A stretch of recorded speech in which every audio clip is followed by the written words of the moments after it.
Welcome back to Innersleeve on SoundMojo. It's episode number 26. I'm your host, Cassius Morris. As always, we're joined by the definitive crew, Frank Pavan, Joe Pacheco, two of the masterminds behind SoundMojo. What's going on, guys? Great day, man. Yeah, it's a beautiful day.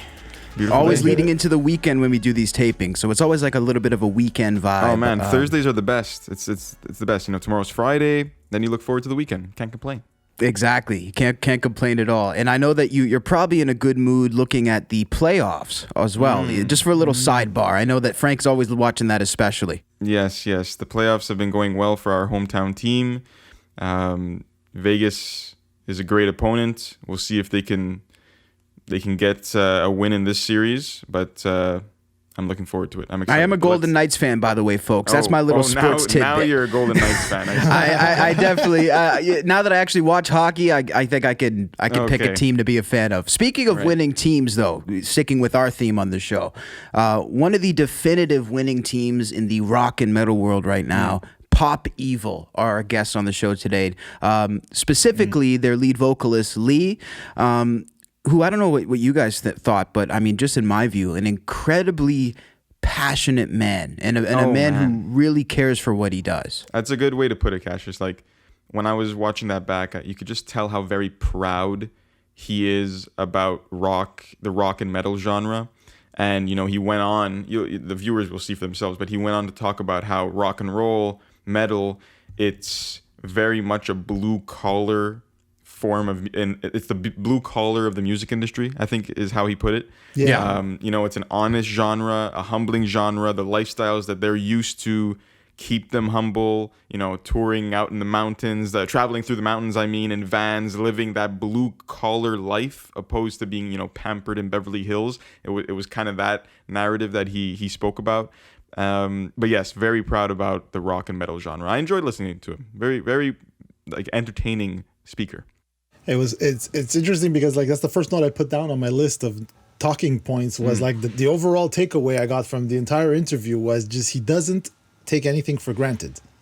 That's like the thing I got the most. Like, you know, he's like you just said, the blue collar work, he's put in the hours, he's put in the time, he's put in all that energy, and like we were talking about energy on the interview, you know, all that stuff. So he doesn't take anything for granted. So that's definitely my overall takeaway.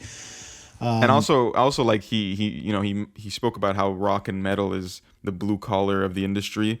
And I know he's born in Kingston, Ontario, so he's Canadian born, but he's Canadian American, and the band operates out of Michigan, which is an extremely blue collar state. Exactly. So it makes sense. It all adds up. It definitely adds up to paint the picture. And you know, another thing I noticed about Leigh is that, you know, you can, it sort of goes with the single off Pop Evil's latest record, you know, Let Me Out of My Cage, Let the Chaos Reign. That's the title of the single. It seems like he's really ready to let the chaos reign and to be let out of his cage, because like he almost seemed pent up when discussing concerts, when discussing some of these things. You can see the passion of him getting back to it. And there were points during this interview, and I see this as a positive because it's hard sometimes to get people to talk, where I felt like I didn't even have to ask questions. I was like, I'm just going to listen, and I was entertained actually listening. Yeah, I was just going to say that. I was just going to say that. Wow, like go. No, just let him go, man. It's like press record and you have an hour's worth of like. I feel like as an interviewer, when that happens, Cassius, as an interviewer, you almost absorb a lot more of what they're speaking about, because when it's quick, boom, here's a question, I got to find my next question while you answer. There was less of that, right? Exactly. No, when you're actually focused on the next question so much, you're right, Frank. It's like, obviously you're taking in what they say and you'll ask follow-ups, but like a good percentage of your focus is on that next question and delivering. But yeah, you're right. Like with this, I definitely found I retained more, because sometimes when I look back at the interviews, even when I was focused on my questions, I'll be like, wow, that was really interesting, and maybe I didn't pick up on that as much. So yeah, definitely really happy to have them, you know. And also, one more thing about Leigh, I think like Pop Evil, definitely one of the most interactive bands with their fans. You always see them interacting with people on social media, reposting their stuff. And just to let the listeners know, we are quite similar in that way. So if you want to interact with us at SoundMojo, especially on YouTube, please go hit that subscribe button. We have content almost every single day. And I don't know if there's any more to get into before this, guys. I think we should get into One last thing. I just want to kind of build off of that note you were talking about is subscribe. to the channel, follow the show. Also over on the audio platform, Spotify, Apple, Stitcher, all those, we've been seeing a larger audience on those platforms as well. So if you're enjoying the audio only version of the show, make sure to follow, rate, comment. The important people say that's an important thing to do, so we appreciate that. And I think that covers everything, Cassius, right? We could head on in to the interview. I think we can. So without further ado, folks, we'll be back after this. Check out our interview with the frontman himself, Leigh Kakaty of Pop Evil. I can finally breathe again, standing on my own 2 feet again, learning that my scars won't bleed again, mistakes I couldn't undo, trying to destroy you. I can finally breathe again. There he is. What's up, Leigh? What's up, man? How you doing? Good, man. Good. Nice Dude, little Friday. Absolutely. Are you enjoying some sun, at least from the window, it looks like? You know what? Finally getting a little bit of sun my way. I'll take it. You know? Yeah, absolutely, man. Listen, thanks so much for doing this. I know this is a big time for you, a big time for the band. Yeah, absolutely. Before I say anything, congrats on you guys' 6th #1. That is major. Appreciate it. Thank you so much, man. It's exciting stuff, especially, not being able to tour and really have a say in it. It's just incredible, the response of the song and how the fans have received it. And obviously we all want to breathe again and get back to shows. Absolutely, man. Listen, I mean, what does it mean to you to have that number of #1s? Pardon the double word there. When you started making music, when you started with this group, was charting even in your mind, or was that even a part of your thought process? Yeah, I mean, sure. You always hope for the best when you put out a song. You always, pray people are going to like it and, do its thing. And of course, you just, those days, it was just about getting on the chart. It was like awesome. It was a huge win. Our first song, I think, was Heroes.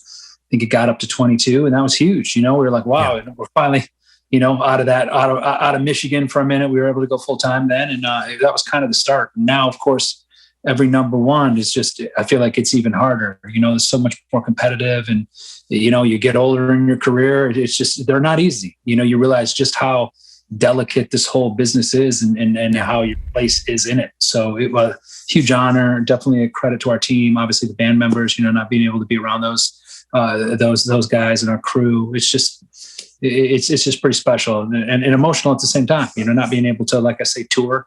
It's really cool when we can have some success and we're at home or we're doing other things. Absolutely. That makes sense. Is there an element, I wonder, of the topping yourself? Because I had a conversation with Miles Kennedy recently, and we talked about all his different bands, and that was an element for him in terms of, okay, I'm trying to get that #1 again. And what's that like, that dynamic? Well, you're always trying to better yourself, right? I mean, let's be real. We always want to be competitive with our peers. Who doesn't? I'd be lying if I didn't say that. But for the most part, when you think about your legacy or what you want to do to leave behind, it's you want your kids, man. You want your family members. You want your lineage to look back and know that you left your mark of positivity, right? So trying to always outdo yourself, always outdo your last record. I mean, this business is so cutthroat. It's all about that next tour, that next single, that next album. So this is huge. And to have this momentum with this album now about ready to launch. This album was supposed to be out last spring. Now, it's coming, it's almost a year later. So it's having a #1 when we finally get back and being able to play these songs and have the fans sing these songs before we even know how to play them ourselves, so to speak. Like that's cool.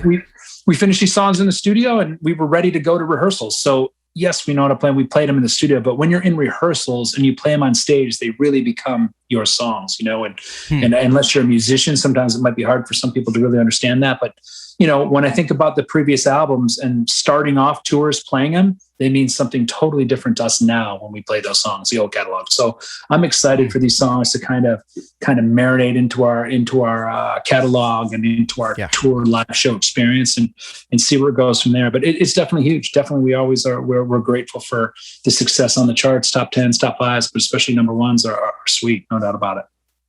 Absolutely. One of the things that I really notice about you guys when I watch your live videos, unfortunately, I would love to see you guys live. I haven't got the chance yet. It's just the amount of energy, How long did it take for you to feel, because you mentioned songs becoming fully formed, how long did it take for you to feel like a fully formed performer on stage? Oh, man, I don't know if I've ever really thought about that. I mean, I think the young, naive rock star in all of us thinks you're a good performer, the minute we hit the stage. In your garage, even. when you're in your garage, I think you need a little bit of that swagger and that arrogance in a way early on to deal with all the no's, because there's everybody in the house like, you suck, this band's no good. It's not an easy world. It's not easy. And it doesn't matter what profession or how good or bad you are, you're always going to have those haters that are trying to hold you back, and that's great. And I think you need a little bit of that confidence or that kind of mentality that, like, I don't care what you say. I don't care. I don't need to be as big as Metallica tomorrow to have a good life. I don't care. You know what I mean? Like, it's like, no, look, I'd love to be Metallica, but you're never going to be Metallica. They're Metallica, right? It's like, yeah, exactly. That's like me trying to be Joe Rogan. Exactly, like Joe Rogan. And even if you were bigger than Joe or Metallica, like, you're never going to feel like you are yourself, right? Exactly. So it's like, it's a thing that you just have to be content where the growth takes you and where your story takes you, And I think that, as a performer now, you're constantly thinking about, how to juggle that catalog. When you have 5 albums now approaching our 6th album, it's like there's songs that we don't want to play. I know for the veterans of the band, me as well, like, there's songs I don't want to play. I was a different guy when I wrote some of that stuff. I was in a different place in my life. Now we want to play the new stuff like most bands do, right? Because that's who we are now. That's like that introduction to the new me or current me, So right. And I know the band members speak for themselves, and you put us all together, and then collectively, this is how we want to be represented. This album. So, I think when I think about this album, how do we juggle that? How I think it's going to be fun to see, what songs we keep in the set list and what songs we add, what ones we take out. I think we have options now. I mean, we start to get to 6 albums. You officially now can be in a position where you can do different set lists every night, and totally. You don't have to play a song every night, but there's certain songs that fans want to hear, but we have a legion of fans now that come to a lot of shows day in, day out. So, to be able to mix up the set list, that's a huge, I think, honor in your career to be able to do that. I mean, certainly you can do that anytime in your career, but to have actually people there and to really have an impact on your crowd, I think is you have to know when the time's right, when the right album is, when you have the right amount of hits, and how you blend those hits with your new material is I think something that is a challenge, but one we're definitely excited about. And in a way, we were robbed of it. We should be already in the middle of this album cycle because of COVID, but we're just grateful that this thing's finally coming out, and we can put out some positivity and some positive rock and roll metal messages that I think that the world needs more of that. If you ask me, obviously, I'm a crusader for rock and metal. I think it's ironic. We live in a world, in a country that, we pride ourselves in freedom of speech, and somehow along the lines, people that speak rock and metal, our voices kind of seem to get a little less. And I don't know how that ever happened, but if we can inspire one person, one fan, one album, one tour to remind people that, look, we might not feel like we're strong with just one of us, but when we kind of gather together, create more opportunities for metal and rock artists teaming up, whether it's on tours, social media, just responding, liking. I think it just shows our fan base that, look, it's not just about your band and my band and me versus you or us versus them. It's about, like, together, man, like, let's remind people that rock and roll is the best genre on the planet, metal, all these subgenres in between, and that, we are here screaming from the rafters, like, just because the pop secular world doesn't really, want us at the moment, that we can kind of control our own destiny, especially with social media, the things that are out there now. We can be viral on these TikTok things. I don't know how good I'll ever be at that, but, we're trying, and to try to create different avenues. For sure. Look at that TikTok craze with Fleetwood Mac coming back. So there is no thing. The cool thing about social media now is there is no age or time limit. If your song's cool and it becomes something relevant, doesn't matter when you wrote it, and I think that's really exciting for bands like us that have an older catalog, that have had success in the past. But, I think with the bands though, is we're constantly trying to grow and trying to challenge ourselves, push those boundaries. This album was big on sonic tones. Like, hey, that's cool. We know we can have success melodically and do things. We've done that in the past, but how do we really emphasize guitar tones, things we didn't have time for our band and our band journey? We didn't have time, man. We didn't have the money and the budgets from the labels to sit there for a year or two and sit there and play with press knobs. Like, we were like, hey, we got to get back. And then that's another element too. Like, we had to be on the road. So we were a band that very much is blue collar. Like, rock and roll is the blue collar of the music business, right? There's like, it's 9 to 5. We work on weekends. We work on holidays. Like, it's a good point. That is the modern day rock star that we know, and being from Michigan, we're comfortable in that skin. Like, we're not comfortable being in the hills and in New York and all these like high class areas. That's just not how we grew up, So right. kind of being in this position, I think it's been great for us, been great for me to kind of make sure we stay humble, we stay rooted. I mean, I think the cool thing about rock and roll metal is it's just honest, man. Like, it's just like, oh, you sound like shit today. You know what? I did. I didn't sound good. I had no excuse. I had a bad day. Guess what? LeBron James. That's rock and roll. Like you just roll through it. But that's the thing that I love about rock fans that I've learned personally from Rob Halper, Judas Priest, Bret Michaels, Poison, and of course the whole Cheap Trick, and being on tour with some of these iconic bands. That's the first thing I say to them. Like, how are you around for 30 years? Like, what did you do? And they all say the same thing. Like, our fan base has followed us and raised their kids on us and passed down the torch. And that is a huge honor. You look at some of that pop music, that secular music today, people I hear today, gone tomorrow, people get older, they move on. It's like there's one thing steady with rock music, especially, it's timeless. You think about some of those songs, like even when we weren't, like, I think when I was a kid and I didn't understand rock and metal because I was listening to, Michael Jackson or Do the Bartman, like the Simpsons, whatever was going on, right. Rock was always there. Like kind of like come to me. And my parents would take me to see Leonard Skinner, or, I'd be off there. I mean, I remember my favorite bands growing up was Boston, so I mean, like looking at some of that stuff. Even in Michael Jackson, you got some Steve Stevens, some Steve Lukather. Absolutely. Kind of, when I was younger, I didn't understand, like, it's just like the song, blah, blah, blah. But as you start to get older, you realize that it wasn't about, and I grew up in Michigan, so it was very much, and in the 90s, so it was all about Kid Rock and Eminem. So it was impossible to not be, and I think you see that in our music, that yin and yang that is pop evil is Michigan. It's one of the biggest test markets. The Midwest is the test market for a lot of products around the world, so it is. That's what we have. I think if you look at like not just my playlists that I would be listening to, any of my family members, close friends, they would always listen to, it was Sinatra. And then next thing you know, they'd go to Guns N' Roses, or then they'd flip it back and it'd be Third Eye Blind. And then next thing you know, you're listening to Bob Seger. We didn't care. It was always song and hook based. Always music around. It wasn't about the type of music. Music. And another thing I think to understand about this band is we were broken board. So we were going, that test market led to more shows coming here. So we didn't have anything to do. It was not New York or LA. Right. We couldn't be choosy. We weren't going to go just see Nine Inch Nails when they came, because we love Nine Inch Nails, which I did. But like, it was like, okay, well, Splendor's going to be here. I love, it's like, it's like, what was another, I'm trying to think, oh man, what's one of a couple? Black Crowes, one of my favorites too. The Crowes are going to be there. Our Lady Peace, one of my favorite. Like all this like hodgepodge of rock at the time. It was alt rock. Third Eye Blind, I mentioned. Like some of these Eve Six, like a lot of that stuff in the '90s that was really flowing. We didn't care. The band was starting to kind of connect. So we were college kids, so we had all the connects. So we were getting to those shows for free. So everyone would take us. Like, who's playing tonight? I don't know. Do you like them? I don't know.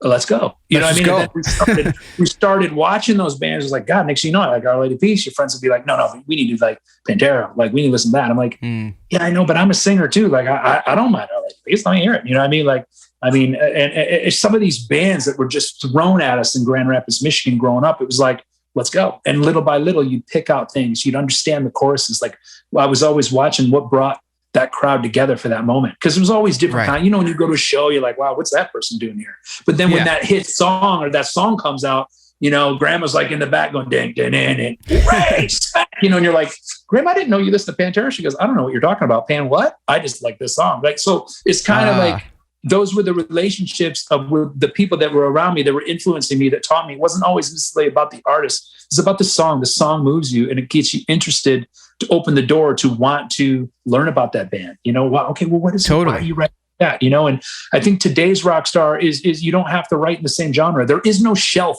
rock metal shelf. What do you write like? No. Right. We write whatever music. It starts with me. Obviously, I'm a lyricist. And the band trusts me enough. We've been together so long now. There's like, if Leigh's feeling it, then let's give it the benefit of the doubt. Let's roll. Obviously that's the test.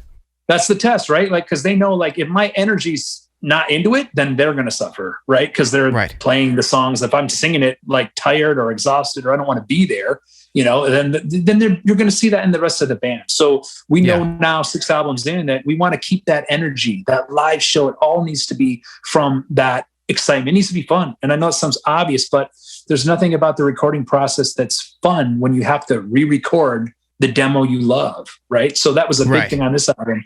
It was like, look, once we knew we were having fun, let's bring the band and everybody to that space. And then let's not worry about at the end, here's all these demos. We like all these. And then, you know what? Let's find this producer that has nothing to do with our project. He's just coming in, getting paid, and not a slam on my producers. I've had the best producers on the planet. I absolutely love them. Well, it sounds amazing. But and I appreciate, thank you. But, you know, I think for the most part, like, it's a very daunting task for a producer. They have to come in. Some of the producers don't know everybody in the team. They're meeting you for the first time. It's like, okay, how do we do it? And maybe some of them have a better relationship with me or the singer or a couple of my guitar players. The rest are kind of left. I don't know this guy, you know? So in the early days, we struggled with some of that, you know? So this particular time, it was like, hell no, we're not doing that. Like, we already know we like certain things about these demos. Well, then, and you hear that. The reason on this album, again, sorry, I'm jumping. I got a lot of things lead to the next, but the cool thing about this album was when you get like Breathe Again, our big one that just a single now, you know, it's like that's the scratch. That's the vocal that I dropped the day I wrote it. You know what I mean? Like, I wasn't trying to repolish it. There's something organic about the day you birth. Right. It's just like if you have a child or a brother or sister and you actually get to witness the birth, like, how do you recreate that? It's just the natural tears, like, especially when you see a grown man cry because of the birth of his child. Right. That's unbelievable. It's the most powerful thing you can see. So the only thing, obviously, it's nothing like birth of a human being, but when you birth an idea and a concept and everybody in the room is freaking out, high-fiving, like, did you see, dude, this could be like a big song for the band. Like, oh my God, you know, like everyone's feeling it. We all feeling it. Then that's what I want our fans to hear. That's what they want to hear. Right. So totally. I agree. There's something lost. And just on paper, just me telling you, okay, well, let's get that producer now. And here I go. We just 2 months to 6 months go by. And now I know we're doing these songs in the studio. We all say, I hate studios. It's just, it's a money pit. You just want to get in and out, make the song and go tour. That's it. And even before touring, it's like, let's get into a house. Let's get the vibe. Let's keep as much of it organic from the original sessions as we can. And then obviously polish it as best you can, make it an album, and then rehearsals, talk about the live show. How are we going to, where are we going to take the vision of this project? Obviously you see that in the artwork on this band, on this album as well. And then, then that was the touring was definitely set, but then of course, COVID hit, shocked everything. So I haven't been in that mindset about where the tour is going to go, but now it's starting, things are going to get booked. So, you know, it's exciting. It's looking good now. Yeah. It's looking good. People are definitely taking the at least the risk now to at least get things booked. Hopefully things are where they need to be and we don't look back.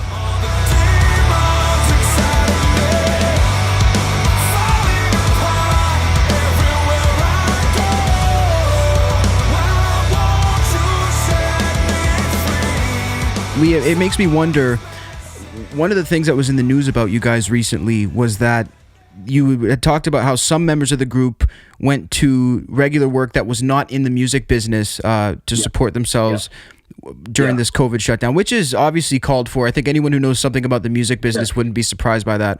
Were you surprised by the reaction to that article? Because I was surprised at the surprise, if that makes sense. Yeah, I was. I mean, it's funny, you know, the article was said in passing, like, I think people have a twist. Like all the interviews I was doing before that kind of rubbed me the wrong way. They're like, yeah, you guys writing during COVID? I'm like, what do you mean writing? We're trying to live, survive. Like there's no writing. We already did it. And again, I'm not mad about it, but I think I wanted That's a good point though. I wanted to educate our fan base that like, I don't know how other bands are doing it, but maybe the successful bands at the format that were famous years ago, some of our idols, maybe they're in a different position, but the current average day band, our size, what do you mean? Like we live month to month. What do you mean writing? Like, yeah, I guess we're writing, but we just finished a record and I'm worried about my family, man. I'm worried about how am I going to live? Like, forget the band. I don't care about music. Like, what are you talking about? Like, it wasn't so far-fetched that I'm like, I think that people sometimes just think we're musicians and we live in this different world where that is just music 100% of the time. And it's just not the case. Like music is a big part of our lives, 100%, but our families are most important, you know, and then just straight boredom. Like, what do you do? Too. Like, what do you don't want us to go work? What do you want us to just sit around till there's a tour? Like we heard early on, from my perspective, we heard the music. We were going to be the first ones to shut down, which we were. And then we were going to be the last ones to come back. The last to come back. Yep. What do you want us to do? Hold our breath? Like, what do you mean? Like I even told a couple of buddies, like, it would just be nice to like go work at Starbucks. And I don't have to bring that home with me. I don't got to worry about charts or mixes or what compression rate on my vocal. Like it might be more relaxing than your regular work. It would just be hilarious. And, you know, people don't understand too that with us, like I've been playing shows. I've been in a band since I was 14 years old. So I don't know. Even family I got here was like the third month in. They're like, yeah, so you're getting on our nerves. When are you going to go back? Like, Yeah. I'm like, When what do did you this mean? open up? Yeah, you're right. Because we didn't know. So a lot of us had to, and I think that speaks for a lot of musicians, had to remember what it was like to know you're not going to work for a year. Like, that's insane. You know, in a normal situation, the job would be, oh yeah, we'll just play at the local pub for every couple times a week, make a couple extra little bit of money. We're good to go. But us musicians and what we're trained at, which is performing, we couldn't do any of that. So a lot of us had to find different things that, you know, you always hear from most bands that want to be in the business, they're always afraid to go home. That's the saying behind, at least from musician to musician, it's don't get off that bus or you might not get back on, right? I don't know what fans think, but that's from a musician standpoint. We're like, don't leave that bus so you don't know when you get back on. There's a scarcity mentality in a way. Yes, it's like I refer to Tom Brady. Like, there's always someone trying to take your spot. It don't matter. He just won a championship last year. Guess what? 4 games. He goes over 12 and 3 picks. He's going to sit the fifth game, and you know what? He might even get. He might even be replaced next year. Tom Brady. Yeah. So Tom Brady, 7 championships don't got a guarantee. We certainly don't have a guarantee. So there's a sense of urgency, I think, on this recording as well for this record. And I was a little shocked that fans that the reaction, it was like, okay, well, look, every band member is different. I don't personally know exactly what specifics. We don't talk like that. Band members aren't. You know, we spend so much time together. How about if we're going to be off, let them do the thing. But I know from what I've talked about, they're doing some different things they've always wanted to do. Some of those jobs, I know for me, real estate. I've been doing some time. I built this, this is a studio. We've just been trying to work on skills we never have time to do. So I don't think it's so much we're going to Walmart and working 9 to 5. I don't think that's the case. People don't, that wasn't what maybe article was a little bit deceptive. Like, that's not what we're doing. But the reality is, we have to bring in some income to buy us time to get to that next opportunity. And, a year ago, we didn't know when that would be. Was it going to be 1 year, 2 years? Like, what are we going to, and that's the case. I mean, some band members can maybe get away a couple months, a year, but once you get 2 years not playing, I mean, we've got to do something else. I mean, it's crazy.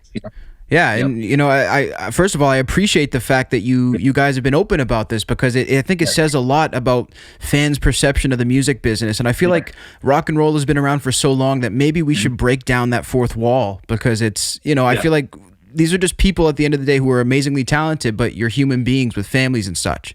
Not even how are you, And I think they should understand, even a successful band, we've had all the success in the world. I mean, if we wrapped it up tomorrow, anybody on paper would say, what an unbelievable ride. And they'd be right. And they'd be right. But the reality is, a successful musician today doesn't equal financial success, right? It just doesn't exist. You can do the math. Unless you're doing arenas with sold out shows all day long, the money is different. And there's so many people that feed off a band, right? Like, obviously you saw when COVID came out, we really felt the pain of our crew, because they literally, I mean, the band relies on the tour, but not the way that our crew does. Like, they literally have nothing else, but they wait all year round for us to get done with an album. They had waited all year for us to get done with an album. They waited for us to set up the tour, get it all set up. We told them all the stuff. Hey, we got a new album. It's going to be the most exciting time, because some of these people are new to the team. And, tell you what, we're going to be ready by spring. You can plan all your life, all your vacations, all your stuff with your family. Here's the best that we know. And then, of course, COVID hit, and they're like, all that stuff's wiped away. It's gone. Right. Like, what are they going to do? And it's scary for them. They might have to go to the who knows, the Walmart or the grocery store or whatever it is, just the quickest way to make money. You know what I mean? That's, who knows what, and not to downplay any of those jobs by no means. I just know that those are sometimes quicker to get with short notice, when you kind of be like, hey, I'm working at the grocery store, but I need this weekend off. I need that weekend off. Right. And it's not directly tied into the passion of these people also. Correct. So it's a bit of a different situation. No. And that's the thing. Like, if it's not for COVID, none of them are doing this. Most musicians are doing that. It's just to get by. You can't go get a real job because you're going, yeah, by the way, I need this real job. But in about 8 months, I think I'm not going to be able to work again. So, I mean, can you hire me for 8 months? Like, who's going to do that? So the only thing you can do is like retail that are sometimes brutal, time consuming physical labor, stock work, like stuff. But then, with the band, obviously the band members know a lot of people, they were doing whatever they want. It's not only just a job of work, it's a job of some passion stuff. I know some of them were doing stuff for charity work. They were doing for their charities. Some of them were doing music lessons, which is definitely in the field. It's super cool. Some were doing golf instructing. Like, one of my guitar players is religious about golf, so he's doing a lot of that. Like I said, I was doing real estate stuff since the beginning. I mean, it was always my second passion. So, you know what I mean? I was like, hey, I got some time to do some stuff like that and just hang out with a lot of my carpenter friends that are crushing it. They can show me some tricks, man. I got to drywall, having drywall. So you built the house you're in now? Not all by myself, but not just houses that I'm in now, houses I was building around, going on job sites with just have something to do. And just to get my mind away from the music. Like, people don't understand from a singing perspective.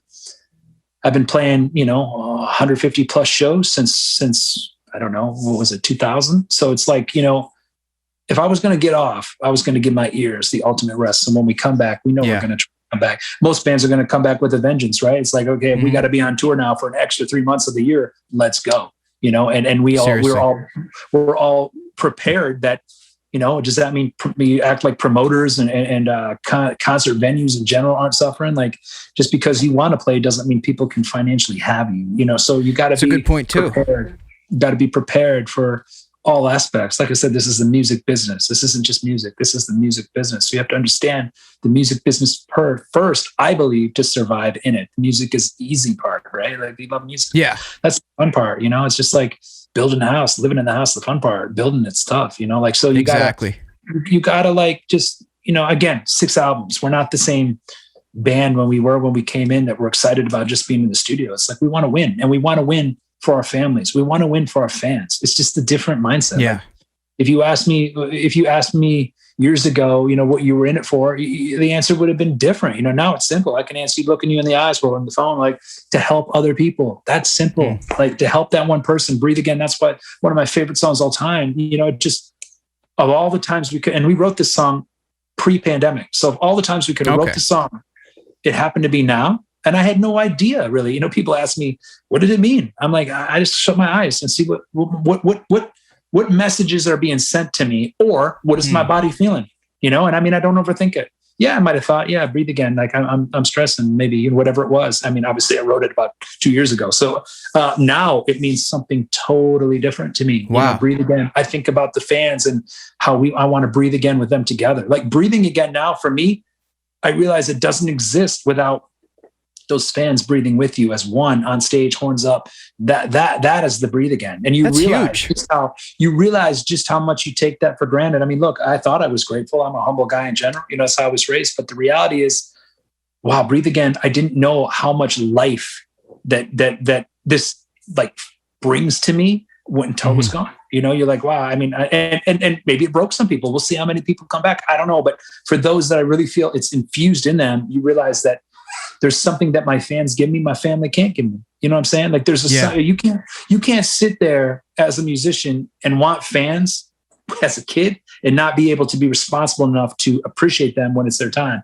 And when we're on tour, it's our fans' time. The family kind of gets pushed to second, and a third sometimes, and they take it with a grain of salt. They love us back, unconditionally, and they're there for us to they've always been. Our families have been so supportive, from the beginning, which is, that's good. It wasn't this, but now when it's time to give the fans, which it will be here, hopefully, in the summer when it's opening back up, it's time to let the fans know that, man, we haven't abandoned them. We haven't left them. Like we, even though we can't maybe hug everybody or high five every single person, that musical message we give is game changing. And, you think about that, you think about the, some of those songs and those artists that were there for us as kids, like, you could be listening to that Pearl Jam CD, that Soundgarden CD, that Rage Against the Machine CD, and you could feel that connection. It's like, I felt like I grew up with Eddie Vedder, and then I remember meeting Eddie. It's like, Eddie has no idea who I am, but like, I feel like I was like, and same thing fans give to you, or like, Zach De La Rocha is like, oh my God, I felt like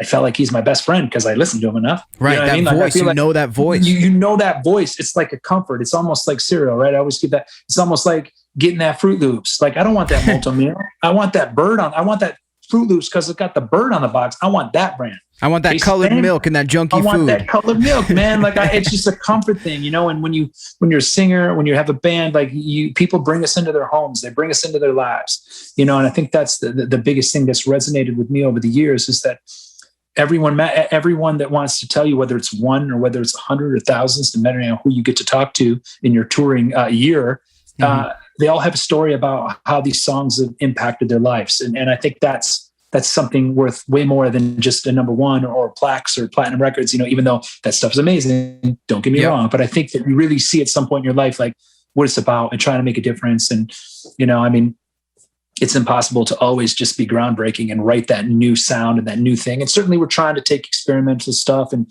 I think that's the thing I love about Pop Evil is we're not just trying to write in one space, but at the same time, we're not trying to abandon. We know our roots. We know people want more metal influence, but they want to hear more of the evil in Pop Evil, right? And they want, I think they want the pop or the mainstream element of Pop Evil to be more melodic and catchier and different and creative, And so you get those, when you listen to Pop Evil, you're getting that peaks and valleys that are similar to life. That's simple. Right. When you want to listen, you want aggro, you want that extra maybe I'm listening to Rage, or something like that, or Five Finger, but like when you want that like vibe where a song can pick you up, bring you down, bring you up, bring you back down, you got us, it's Shine Down too, there's bands like that just pure vocalist singers. It's that duality. It's the duality, and there's tons of them. I'm just naming a few, and even Ivan's got that duality in his voice, a little bit off was just brilliant, how it just shows that, I never would have thought Five Finger Drop, something like that. And I think that as a fan of bands and friends with a lot of these bands, because we toured with them, I love seeing when they give me something unexpected. It's like, they don't need to do it on their whole album, but a song every now and then to just remind us that these guys are musicians and they're people and they like different songs and different textures and different genres too. And when you see those influences, it just shows that like, hey, they're a little like me too. Right. Like I like that too. It might not be my favorite, but you know what? I bought that. I respect that. I see that. I see you doing something different, and I think that's fresh, and I think that's cool. And we definitely try to do that with Pop People. No, I think that you guys do a great job of achieving that too. This is something that I've been thinking about throughout our conversation, and I kind of feel like a lot of people do who are in the metal scene that they fall into this idea that you can only like metal. Do you feel like that's a lot of the metal community? You definitely can feel it, and I that's what I love about the metal community though too, because they're so passionate about what they like. But if we're truly going to expand our genres, we have to merge. We have to be together somehow. And whether you like my band or not is irrelevant. Like, it's not about one band. It's about the people that like your band or our band. You have to be open to, and we do a good job, I think, of trying to educate our fan base to like be open. We try to bring heavier bands on tour. We've even brought comedians on tour that you're not. You have a song with DMC. Obviously, we've definitely done some stuff in the hip hop EDM world. It's just, but we definitely want to do more with the metal community because they're so passionate. Like, I don't think there's a passionate genre on the planet the way very loyal. They're very loyal and they know what they want, and they hold their bands high and expectations. They want you to chug, man. They want you to throw down. They want you to scream. They want you to they want you to know that the guitar is an important element of your band, and we definitely wanted to respect them this album and show them that the heavy's heavy. It's certainly the heaviest Pop People's ever been. And, we're as it's already done very well for us from a streaming perspective and from a radio perspective, this album, we're definitely going to amp it up, and that's the thing. Totally. Like, we're figuring out as we go along. I don't think there's anything wrong with that. Like, hey, we're dialing in and figuring out our fan base. Like, if they want us to do that, let's do it. If they don't want us to do it, why are we going to do that? Like, when you write music for other people, you have to keep them in mind. Sure, we put our own elements and little nuances in there when we can kind of have our moment in the song for our family or our friends or our minds or our emotions. But for the most part, you have to be considerate of the fans you have, but also the fans that might come on board, that are like on the fence. They're like, I kind of like it. You got to leave yourself open to that crowd also. You do. You don't necessarily. I hear what you're saying though. You don't have to cater directly or completely to that or pander to anyone. But it's good to leave that door open. Again, duality, I think, is a nice word for what we're talking about. Absolutely. I want people to know the record is called Versatile. It's coming out May 21st via Entertainment One. So just definitely everybody go look out for that. But real quick, I just wanted to know. We mentioned DMC. What was the collaboration like with him, and how exactly did that come about? It was just totally organic. We were in Kansas City doing a festival. We were still new to that market. Such an amazing market. One of our biggest markets actually at the moment as well. So it was the start of the KC Pop Evil buzz, and I remember DMC was at one of the festivals with us, and he was literally side stage. And obviously I have a hip hop vibe is always kind of just run in me. Again, I think it's just Michigan, Eminem, Kid Rock. It's just a part of how Even I grew Rage. up. Michigan in me. Yeah, a Rage Against the Machine as well. So, it's always been, I think at that time too, Trenches was still, big and certainly one of our biggest live songs even to this day. And he had heard Trenches and just flipped. He ran up on stage with me after, just gave me a hug. And I'm like, dude, are you kidding me? He's like, I'm like, well, you got to do a mix with it. He goes, do you just tell me when to sign up? And I called him on it. I was like, dude, are you serious, man? Cause one of my favorite rap groups growing up, let's do it. You throw it on a rock. You did it to Aerosmith, blah, blah, pop, we'll roll Seriously. down. That's crazy. He was like, I'm in. And he dropped it, literally sent it to us, not maybe a week after. And it was just fire. I was like, don't change nothing, just drop it, And then I think the NCAA, the ACC got involved and they loved it. And they wanted to do a different remake for the tournament that year. So we did a video. They got the video done, and it's just cool. And just like our collaboration with Mick Mars, whenever you can collab with those iconic bands, that's part of your story, right? Look, I get it. There's a method to the madness, but for you personally, whenever you team up with some of those and some of your idols, it's just, you have those moments where it just reduces you to a fan. Oh, without a doubt. You guys also had the collab with UFC with Frank Mir for Last Man Standing also. Yeah, that was very cool. That's very cool. Again, I'm very sports driven. Everything revolves around sports in my world. I always wanted to play for the Lakers. Didn't work out. Hey, that's a good backup plan. Good backup plan, right?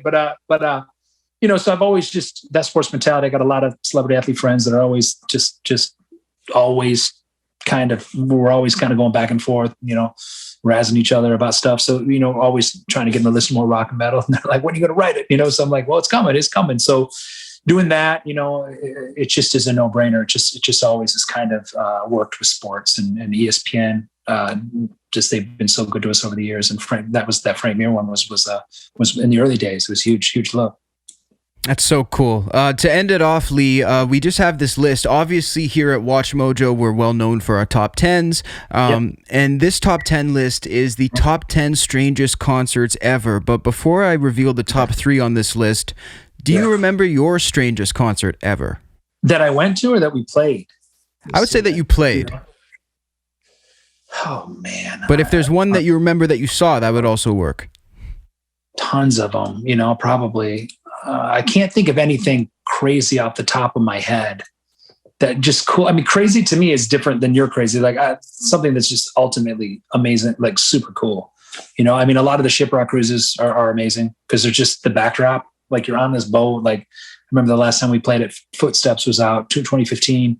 And if you've not been on one of these cruise ships and these rock cruises, you got to go. I mean, once scope is cleared up and we're playing the deck and everywhere you look, it's packed wall to wall people. And then whenever you're in the middle of the ocean. That's insane.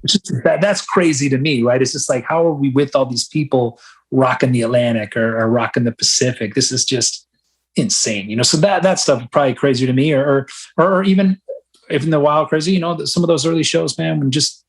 I think back in the cover days, man, it wasn't really so much. Look, we played just playing hip hop clubs, it's right? Like being the only rock act there, dude. You look at everyone; they don't want to listen to rock. They see you plugging in your guitar. They're like, "What's going on? These guys." Oh, totally, dude. And nobody's like on the dance floor, and then you're like, "Okay, it looks like it's packed." You show up, play. Nobody's out on the dance. It looks empty, and then as soon as you get done, the DJ comes on. Boom.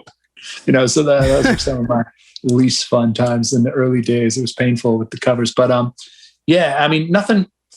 Everyone for the most part, other than those amazing, and then European festivals, Download Festival. I remember watching AC/DC, Download DVD. That was one of my go-tos, like growing up, whenever my friends would get over there, I'd be like, let's watch this AC/DC, Download, check this out. And then, being able to play it like main stage. It was just, you have those moments, like every now and then you have to pinch yourself and be like, is this real? Like this really happened? So those would be probably along the lines of my more crazy, That is incredible. The top 4 for this list was number 4, Rage Against the Machine at the DNC. Of course, a very strange show. The White Stripes on One Note show was number 3. Yep. Number 2, U2 performs in Kmart. And number 1, Johnny Cash at Folsom Prison. Oh yeah, there you go, for sure. Right, there you go. So make sure to Rage would be my number 2 though. Rage would have been my number 2. Totally. Yeah. No, I think that was probably the weirdest one. I mean, just a moment in time. Definitely everybody make sure to go subscribe for more of these lists. And Leigh, thank you so much for your time. Man, this has honestly been incredible. Absolutely, man. My pleasure. And all the fans out there listening, bless y'all. Hope y'all staying safe. Check out that new album, Versatile, and make sure you stay tuned, man, on this channel. Amazing interview. Absolutely love the in-depth conversation. I'm grateful and blessed for it. So thanks for having me. Letting go of the weight inside. Can we give this another try? Letting go, I feel alive. Shout out to Leigh for coming on the show. He is the man, guys. I mean, seriously, what a pleasure talking with Leigh. Yeah. No, you know when was, you know the expression high octane? You know, like that's what I get from Leigh. Leigh is high octane. I could see that for sure. Another takeaway I had was like that he, no matter how big you are, you never feel like you are Metallica. You know what I mean? You're never gonna, when you're there, you're not gonna feel like, oh my God, I'm like the biggest guy. You're always like looking for more and like want to improve and get better and stuff. It's exactly. like the fact that they have 6 albums now, and now they can start like stretching out, and every night they can have fun themselves too, because they're not stuck playing just like the 5 songs that everybody knows, or and stuff. So it was nice to hear like from a band that grew, and did all that work, and now you're hearing like the benefits, like the benefits of whatever, fruits of your labor, whatever. Exactly. So everything that maybe may seem overnight, it's like a 10 to 12 year overnight for them, because they've been working every day. Yeah, and that's what people don't see, and people think overnight success, it doesn't exist, right? Like it may exist now because of TikTok's virality and all that stuff. This is true. I mean, it was interesting that when you brought up the question about like how the fans reacted, that they had to get like jobs, or not that they got jobs, but that they did other things besides music. That Pop Evil did, right? Yeah, and it was interesting. Like that, people don't realize. Like, what do you think? Just because we're there, we have 2 million subs or whatever it may be, that you still gotta pay the bills. You still have expenses. You still have families. So it was nice to hear that. Like, dude, we're not trying to pull the wool over your eyes or whatever. Like this is reality. Today, like maybe 20 years ago, 2 million, people actually bought 2 million albums. Well, that set you up pretty good. Whereas today, like 2 million streams is what?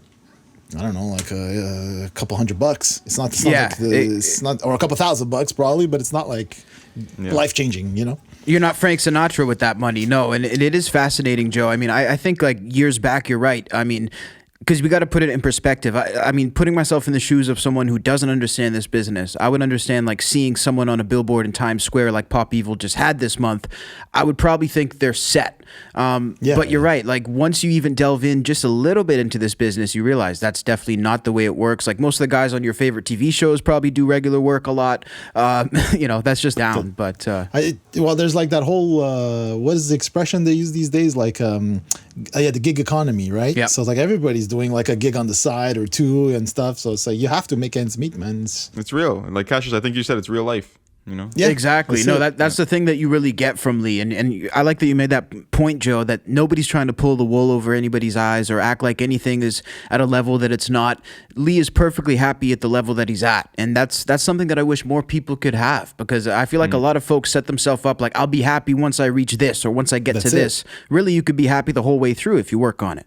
Not to get too Hallmark card, but And that's one thing I've always noticed growing up, being like a metalhead, rock, pop kind of stuff, where it's like when he said about like rock and metal, the positivity, and that's what I always realized with that. A lot of that genre, like it does bring you positivity. Sure, like he said, sure, mainstream isn't interested in rock and metal now, but what I've always taken away, I don't know if you guys ever watched Headbanger's Journey. I think it was a movie made by the Canadian guy.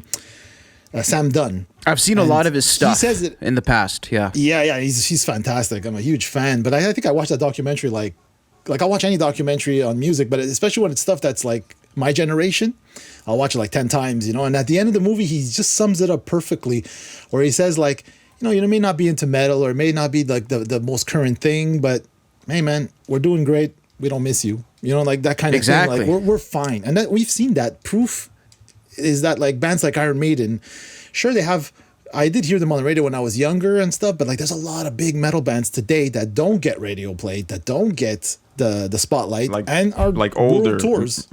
older bands, you mean, or Yeah, but current? no, even more modern stuff. Like, you know, there's Okay. like Gojira, let's say. That's like one of my favorite Yep. bands now, you know, French death metal band, whatever. Like, yeah, they have, because of social media, it gives you that stuff where like, well, we're not on mainstream radio, but we're on social media. So they're allowed to blow, they're able to blow up and stuff. But Yeah. I just love bands like that. Like even Dream Theater, I was so impressed, like way back when, before social media and all that, where it's like, wow, they sold out 95% of their tour, world tour was sold out. And they were just like they write 10-minute long songs, progressive metal. No you know, like- radio, nothing. yeah, you know, and that's what I find fun. And look at their career; it's been 30 years now. You know, same thing with Tool. You know, like you don't hear Tool songs Yeah. on mainstream. You do sort of because they're big, but the longevity is just always there. So like that's the point I was trying to make is like, sure, we may not be, you know, everybody's saying rock is dead, yada yada, all that stuff, but it's like, hey man, we're doing fine. These bands are still able to like tour, and Took that to and heart, the fans Joe. are Took going it to to heart. Yeah, seriously.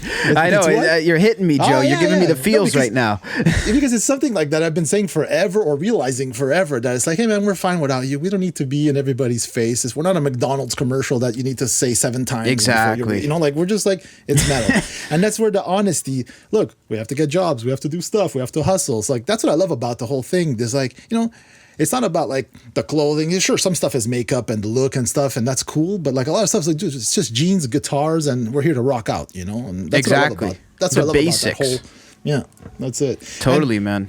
Another thing I noticed, having done SoundMojo, and like, you know, I see artists come from everywhere, right? We have artists from South Africa, Russia, we have like everywhere, you know, like South America.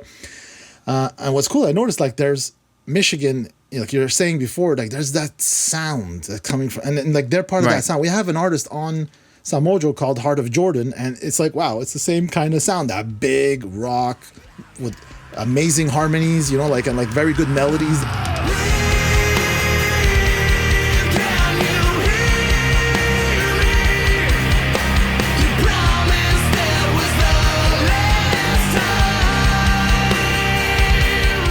It's cool that like certain areas have certain sounds or certain styles. Totally, And man. I thought that was interesting, you know, like, wow, Yeah. okay, they come from Michigan too, you know? No, it is. And actually, speaking on that, we're going to be doing some specials on that here at SoundMojo, discussing different musical cities and things like that. So we're not going to spoil anything. We're going to keep that under our hats for a while, but definitely look forward to some content from us. And Joe, I just wanted to pick up on one thing that you said, maybe to go off on a bit of a tangent here at the end. Hey, you guys made it to the end, so you're here for us. You know, it's so fascinating when you think of people saying rock is dead or rock doesn't have a mainstream enough appeal, because I understand you're not going to put Avenged Sevenfold at the Grammys to perform for Right. the opening. But when rappers come into town, like the biggest rappers in the world, they don't sell out football stadiums, but Metallica does, and AC/DC does, and all these other bands do. So I'm like, I always find it fascinating. People say it's not mainstream, but like Drake can't sell 60,000 people at a football stadium. So I don't know. I struggle He to probably balance can. with I that. think he probably can. Maybe, but I mean, they Wait, don't though. but- He probably can. I have no doubt that someone like that, or The Weeknd or something like that, but like every city. Like where like Well, that's the U2 thing. I mean, like Beyonce No, but I'm saying, can but, sell like- out a football stadium. Yeah, but like, Right. can they do an entire tour, like U2 or Pink Floyd, right? Where like, hey, it's 60,000 people, but the whole tour is stadiums. But Well, I yeah. think that this is apples and oranges a little bit, because True. we're talking about bands who have 50 years on these artists, so it's a bit different. Yeah. But you know, like if you're it's a tough conversation to have, because first of all, when I think of attending a rap concert, I don't even think of outdoors. I just think of arenas as Exactly. type of And place. sort of the way I see it is like if there was the demand to fill more, they would be doing it. Yeah. But they're not doing it. So it's like, it's not to say that they're not reaching anything. I mean, obviously, if you're selling out an arena, that's a huge thing. But it's just like Well- it doesn't have the universal appeal of a Metallica. Well, I know that, like, I don't know how many seaters, because now with all the COVID stuff or whatever, things are open up. But I know, like, Billie Eilish sold out in minutes here in Montreal. And those were Exactly. not cheap tickets. And, like, but that's an arena. But, like, I don't know now. Is it a reduced arena? Is it a 20,000? I'm not sure. Hard to yeah, say. I think it probably depends on the city. It depends on a lot of factors. But yeah, That's true. That always just sort of makes me raise my eyebrows. I've never seen Tyler the Creator in a football stadium in Brazil. That's all. Fair, But we could go on this all night. But Even coming off the heels of this COVID pandemic, it feels like there's often never a dull moment in the world of music. Now, this one, guys, I gotta say, this story here surprised me because the person who said it, this headline here, usually doesn't speak the way that they just spoke. Paul Stanley of Kiss has come out to give a brand new interview. This is coming up to restarting the leg of their final farewell tour, allegedly, that was shut down again by COVID. And asked by Download Festival, he was asked if this was really the end of Kiss. And Paul said, quote, "I think I'd be kidding myself if I thought otherwise. If we were just another band in t-shirts and trainers, we could do this into our 80s. He continues, but we're running around on stage with 40 or 50 pounds of gear and boots with 8-inch heels. And we do it well, but I also know we can't do it forever. So he says, before it reaches that point, I think we better stop. He continues, but what do you guys think? Do you guys agree with this statement? It seems like Father Time has caught up to them. It's sad to say, but I can't disagree with you, Frank. Yeah. Or common sense. You know what Yeah, or common sense too. Yeah. Reading that, I just had a thought creep up. It's like Guar in 30 years. Oh, so that's 80 pounds only. Yeah, seriously. Guar thinks these guys are like kids at the YMCA and they're Olympic divers when it comes to the costume. To Guar, Kiss is the band in t-shirts and whatever in caps. Yeah, exactly. It's funny because I've seen them when I was young. I've only seen them once. I'd never seen them with the makeup and stuff. I saw them before that stuff. Well, without the makeup In the 80s. Let's say top of the 90s, and Okay. I had luckily, I don't know how, I had front row to that show, so that was incredible.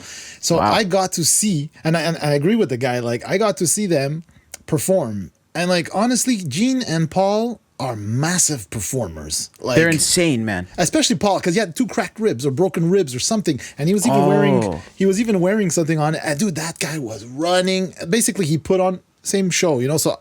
Respect to that for sure, but it's true. See, like that's what I said before, common sense. It wasn't to be insulting, but it's kind of like, yeah, we take for granted 8-inch heels, 20 pounds for 2 hours, and if they perform like they do, because they have to put on that show, plus night after night. Obviously, they're living in luxury. They fly from one place to the next. They don't drive 20 hours, whatever. But Yeah. I just think it makes sense. The one thing I would say is I don't believe it. Which part? Like that That they're actually going to stop? Yeah. Yeah. You think you're just Seriously. it's just gonna come to a point where they're gonna croak on stage? It's done. That's Come out in a wheelchair. Yeah. Come on, No, like don't I know, mean, but- you have to be. You say common sense, Joe. I think the fans have to have some common sense and real in a real. Oh, geez, I can't speak today. A realistic approach is what I'm trying to say. Yeah. No, it's true, man. It's bound to happen. It's Yeah, I know, it's it's- hard to gauge because it's one of those things that has gone on so much longer than people anticipated. So I think like once it's reached that point, it's hard to pick a cutoff because it's like a lot of people feel like it should have ended 20 years ago. I'm biased as hell because I'm from the camp where my life was touched by Kiss as a young kid, and people never thought Kiss would last this long. So like if they would have ended, I would have never been around them. But I agree, guys. Like I've seen Kiss a number of times through the years. And I gotta say, like, the second to last time that I saw them, I sort of started to get this feeling too. I was like, I think it's just to the point where it's sort of overplayed. But the fans love them. And I will say, I've done a meet and greet with Kiss also. When you actually like stand in front of them in the costume and makeup, it's literally, they are massive. Like it's like you're standing in front of Godzilla or something. So yeah, just imagining walking around in that for 5 minutes is crazy. So Let alone 3 hours, 2 hours. That's what I mean, right? So I take my hat off to the band. They've given people years, decades of joy. But I agree with Paul, guys. I think it's time to wrap it up. Yeah, I think plus knowing Gene, the fact that they won't be touring anymore, there's money to be made still somewhere. There's still like, the scarcity 100 now businesses. probably brought the value up that much more now because now you won't get like, if they don't tour anymore, then there's so many things that people won't see. Now so the NFTs come out.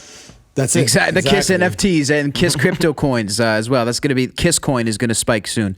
By the way, Gene Simmons, the newest Las Vegas resident and Golden Knights supporter. By the way, up in the skyboxes. Golden Knights fans appearing out of nowhere. This is true. Yeah, this Very is interesting. The bandwagon is now full because I just jumped on it. I think it's all like Montreal haters, Habs haters. Yes. That's the thing. I never fell into that camp. By the way.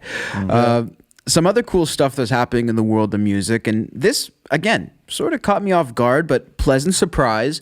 Nirvana's surviving members have evidently recorded some new music with enlisting the help of Pat Smear from the Foo Fighters. And there's a mixture of different quotes here, but one of them is by Dave Grohl. He says, "We don't like to run through a big old Nirvana set list, but we do like to fool around, and sometimes as we're fooling around, songs happen. So we've recorded some stuff that's really cool, but we've never done anything with it. It's more like friends jamming around." So sort of a lot of ambivalence about this, but I guess some Nirvana stuff is coming up in these sessions, and they're recording some stuff.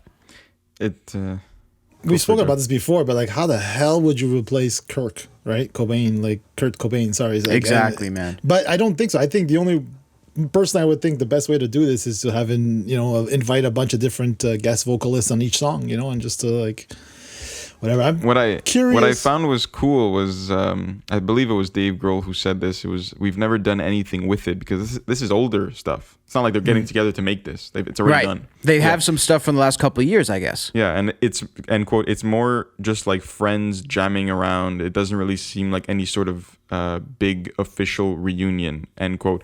I kind of found that interesting because everything nowadays, from music videos to promos, it's produced to the nines, right? Like it's a full send in terms of let's get the biggest budget and produce the biggest, most popular video. And I feel like that would be such a cool approach. It's like it would be the perfect approach for a band who dealt with a loss like this, just seeing the band members like jamming around. Like obviously editorialize it so that it's well done, but just seeing these guys jam around, simple as that, jamming around in a freaking garage. Like I feel like that would be a sick approach and something cool for the fans to see. I couldn't agree more. It'd be like what Radiohead did when they did their in-studio sessions where they were pretty much just jamming and getting filmed. Sorry, go ahead, Joe. I was just going to say, like, I don't think Dave Grohl has done anything bad or like, you know what I mean? Like, he's like, everything he touches turns to gold, like he's like, we were saying just before, like, the fact that like, he's just like one of those rock stars as icons now that just will live on kind of thing. Everybody just loves him, he seems like a guy you can't hate. Exactly. I'm gonna go on the record here, guys. I know we want to close up the episode soon, but I did not know Dave Grohl was a part of Nirvana. No, sorry, boys. You know what? That doesn't surprise me because he wasn't the frontman as he is the frontman of he's the face of Foo Fighters at this point and the voice, whereas then he was the drummer. But I mean, what a drummer to watch! He was like, you couldn't miss him. That's for sure. You couldn't miss him. But maybe if you don't make the connection, it's okay. That's fine, man. I missed him. And who does? I mean, most people don't know Chris Novoselic either, the bassist. I mean, I think like if Dave Grohl didn't have Foo Fighters, I think like most of those people wouldn't even know who he was. He would fly under the radar a lot more. Yeah, definitely. Which I don't think he should. I mean, obviously, all three of them are equal parts of creating the band. And I mean, Dave Grohl, it's so cool. Like, there's one thing to be like Mick Jagger. Like, you had your prime in the 60s and you're a rock star. But like, it's another thing to be a rock star who's sort of still in his prime. Like, there's very few of those walking the earth. That's true. So I think it's incredible to see Dave Grohl. And just one more thing to add to Frank's point about a singer. Dave Grohl continued that they don't have a singer at all. He's just playing drums. So right now it's just instrumental. But he also adds, it reminds us of when the three of us got together in a room and started playing. It sounds like it did. It sounds like it used to. So it sounds like that Nirvana touch is probably coming back. Yeah. Curious for sure. Definitely really exciting, right? It'd be cool if they could pull it off. And you know what? With the amount of AI going on, they've already made a version of Nirvana Smells Like Teen Spirit with alternated lyrics, alternated everything, and it sounds just like Kurt Cobain, and it's completely AI generated. Now, I don't think they necessarily should or would do this, but they could easily recreate Kurt Cobain's voice with AI. Just throwing it out there to be the futurist of the show here right now. Wow.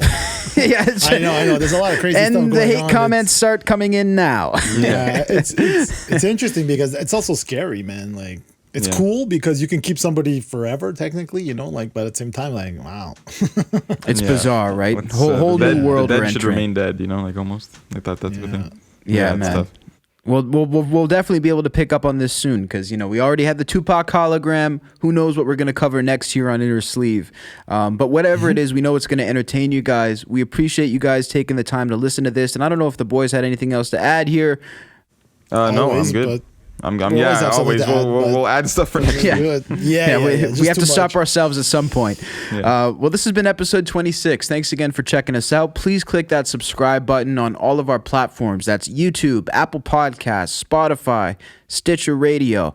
The list goes on and on. Make sure to click the subscribe and click the little notification bell next to the subscribe button to get real-time updates about everything we're doing. Also on the SoundMojo page, we have the community tab. We have polls. We have everything up there to figure out what you guys want to see and hear. So please let us know. Your wish is our command, as I always like to say. And we really appreciate you guys. So thanks so much for tuning into this episode of Innersleeve. We'll catch you guys next week.